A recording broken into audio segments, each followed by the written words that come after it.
it's Andre, and it is a weekend flying update. The regular Friday updates have been kind of, well, sparse. I've been a little busy working other trips and family stuff, so unfortunately, it happens, and I do apologize.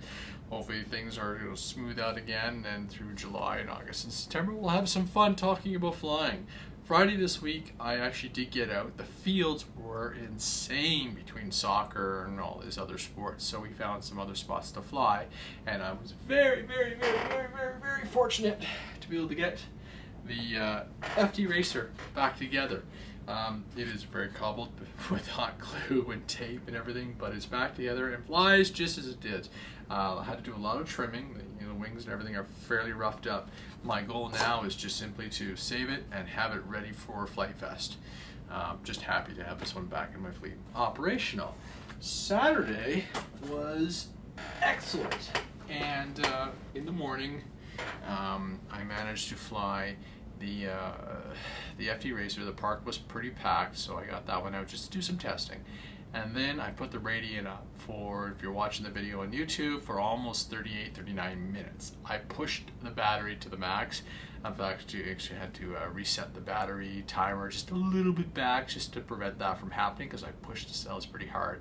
But it was phenomenal. No thermals, but we managed just to keep it up and fly and fly and fly and fly. There was another gentleman who had a larger scale powered glider, and we just had a riot, just last man up kind of thing. So that was really fun. And then in the evening we went back before sunset, and I put 5 of the A-Spec packs through the EFX Racer, and that was so much fun. Again, there's a video on YouTube from that, and stable launches. I'm still running the backup motor, the 2700. The stock motor has not arrived yet. Maybe one day it'll get through Canada Post. Maybe I gotta make a phone call. So it was really nice to have that plane flying very solidly.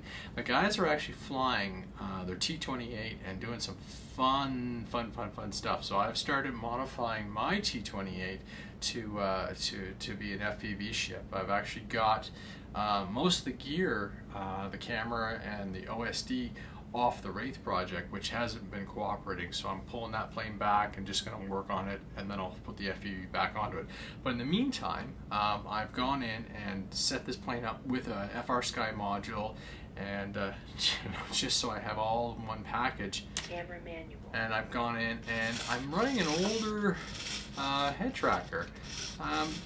This one has a drift issue, and it's quite prevalent, quite evident. So I'm going to watch it, and I'm going to see, because I know Hobby King just released that new Quantum 3-axis one, which has got a built-in compass, which is supposed to eliminate all the drift issues. So we'll see what happens. So, but it was really neat. That is a 180-degree pan and tilt mechanism, right? So see, look at that. We've gone up for a bit of a wild turn. I gotta center it up. So we'll see. I may end up having to order the other one, which is like half the price of what I paid for this one. I just got this one, and like within a week of me ordering it and receiving it or whatever, they announced the Quantum version 2 headset and the stabilizer, so the motion tracker. Camera fixed. So, so we'll see. I'll find another application for this, I'm sure. But it was really neat watching the video. The guys were doing like wingtip and being able to pan the camera over and see it. So the pan and tilt on the Bixler is not as versatile as this one. That is 180 degrees, so that's nice to see. I may have to get another one of those down the road, depending on what we do.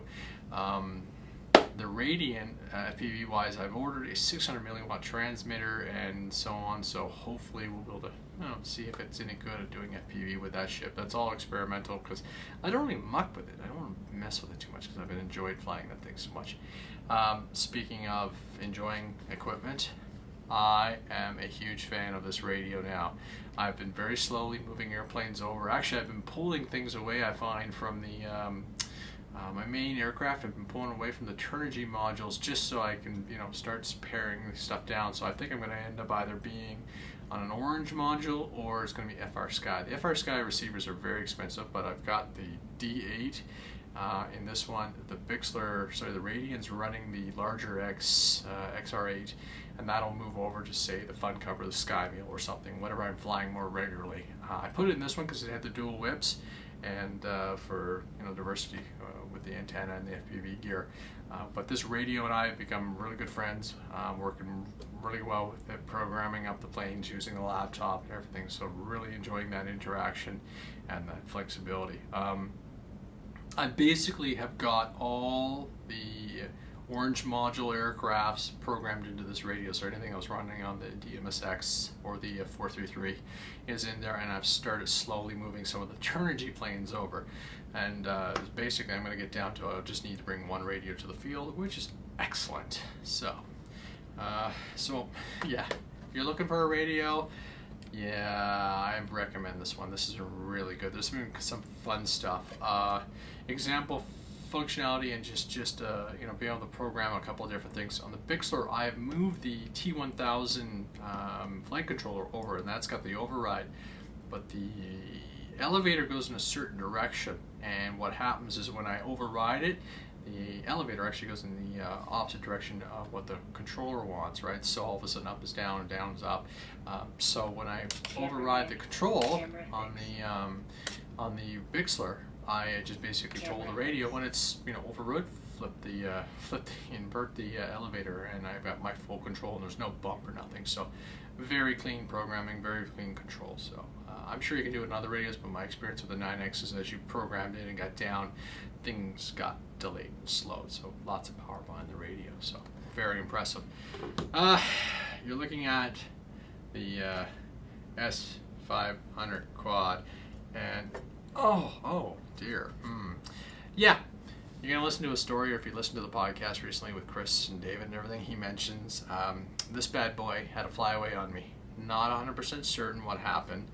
I haven't even really plugged it in to try and diagnose it because I was that upset. Wait for the story from Fly. I'm going to run the story through on the podcast and everything, and go over some of the positives and some of the negatives of what happened. And it hasn't deterred me from keep going, but it was definitely a good confidence shock. I try and pride myself in the work I do and just being professional and clean and everything, and basically at one point it was hovering just fine in front of me and took off. So anyway, save this for the podcast. We'll talk about it later, and we'll do a full in-depth and just figure out what went wrong and how and where and all that. But for the time being, I'm enjoying finally able to get back into flying. It was a good 2 to 3 weeks, and just really happy to just get out there. That Radian, as far as I'm concerned, someone asked me, if I had to, get rid of all the other planes and just had one, yeah, it would be the Radian.